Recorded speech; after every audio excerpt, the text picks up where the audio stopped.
Non, mais vous savez, nous, la seule préoccupation qui est la nôtre, c'est d'être utile aux Français tout de suite. Alors, Ils aspirent au changement maintenant et pas dans une hypothétique dissolution, démission du président de la République. Et pour beaucoup d'entre eux, leurs vies sont trop difficiles pour attendre 2027 avec 2 ans de macronisme en plus. Question très simple, si Olivier Faure ou un autre socialiste accédait à Matignon, est-ce que vous auriez la possibilité de mener une politique de gauche? Mais c'est la condition pour accepter les responsabilités, et ça suppose que le camp macroniste, au premier rang desquels le président de la République, prenne acte de la défaite qui a été la leur il y a un an. Il y a dans ce moment à la fois une urgence économique, sociale, environnementale, mais il y a un besoin de réparation démocratique. On sent le pays à cran. Et il est temps de répondre finalement à ces aspirations populaires. Alors je sais bien et j'entends bien que pour la France Insoumise, peut-être pour Jean-Luc Mélenchon, selon la formule de Péguy, gouverner c'est trahir.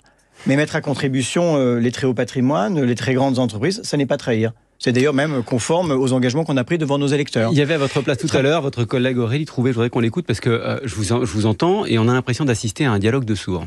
Manifestement, il arrivera sur un programme d'accompagnement de la politique macroniste. Dans ce cas-là, évidemment, nous censurerons. Voilà, et là, elle parle d'Olivier Faure. Oui, non, mais j'ai bien compris, mais évidemment, à toute force, les insoumis s'opposent à cette hypothèse-là. Qu'est-ce que vous voulez que je vous dise? Moi, j'ai pas d'énergie à consacrer à autre chose qu'au service des Français. Et je le redis, venir en soutien du pouvoir d'achat des bas revenus entre 1 et 1,4 SMIC, en proposant une baisse ciblée de la CSG, c'est d'une certaine manière la rendre progressive, donc plus juste. C'est-à-dire, ce sont les hauts patrimoines qui vont financer le patrimoine, la sécurité sociale, les services publics de celles et de ceux qui n'ont que leur force de travail pour vivre.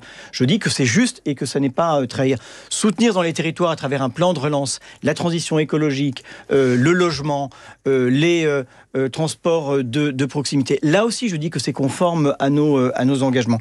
Et donc, c'est ce que nous proposons parce qu'il y a dans ce pays un besoin de rupture, un besoin de tournant, un besoin d'une nouvelle politique. Vous avez lancé hier en clôture de votre discours à l'Assemblée, à l'adresse d'Emmanuel Macron, qu'il vienne nous chercher.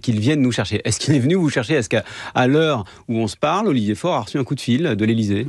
Écoutez, à l'heure où nous nous parlons, je n'ai pas connaissance que Olivier Faure ait reçu un coup de téléphone. Pour ce qui me concerne, je n'en ai pas reçu non plus.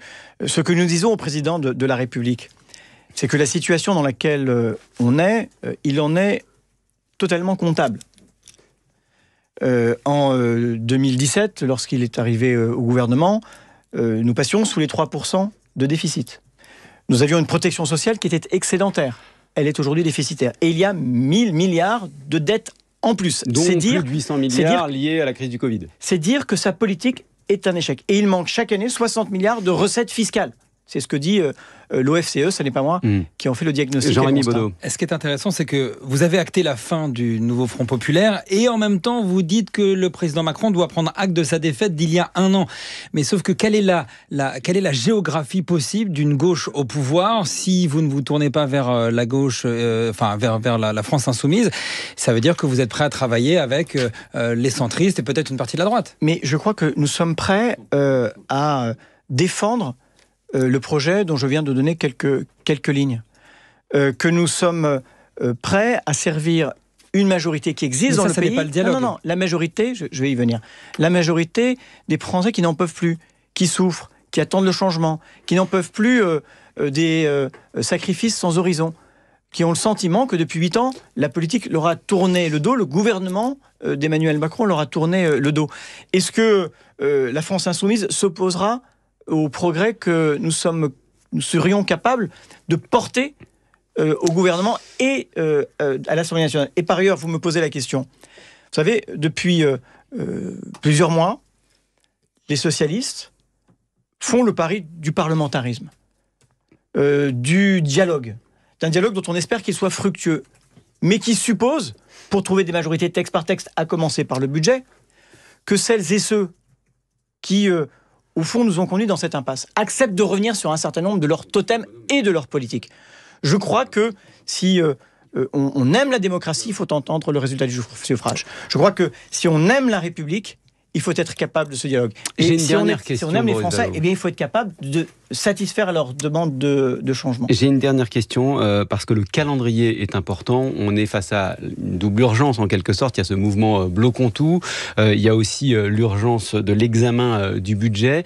Vous dites ce matin à Emmanuel Macron, il faut aller vite, très vite. Mais moi, je lui dis qu'il faut en effet aller vite, que nous proposons une solution, qu'on a essayé la droite, on a essayé le centre, et qu'il est temps maintenant de confier les responsabilités à la gauche. Bien sûr, je mesure le risque. Bien sûr, je mesure la difficulté de la situation. Mais quand nous disons, par exemple, que nous proposerons notre politique et que nous dirons au Parlement, maintenant, travaillez, soyez des parlementaires adultes, comme nous l'avons d'ailleurs dit il y a un an, dans un courrier conjoint de tous les présidents de groupes de gauche, trouver des majorités texte par texte. Donc ça veut dire juste sur la méthode qu'il n'est pas question, comme le propose comme le propose Gabriel Attal, d'attendre 3-4 semaines pour se mettre d'accord sur le profil d'un nouveau Premier ministre et d'un programme de gouvernement. Je crois que nous proposons une solution qui est immédiatement applicable. Voilà. Par ailleurs, je dois vous dire que j'ai un peu de mal à me mettre dans la tête du président de la République. Il avait eu à peu près la même formule il y a un an. Un gouvernement sera nommé dans les prochains jours et je crois qu'on a attendu des semaines et des semaines avant d'avoir la nomination de Michel Barnier. Non, là, je parlais de l'été dernier. Merci Boris Vallaud d'avoir été avec nous sur France Info.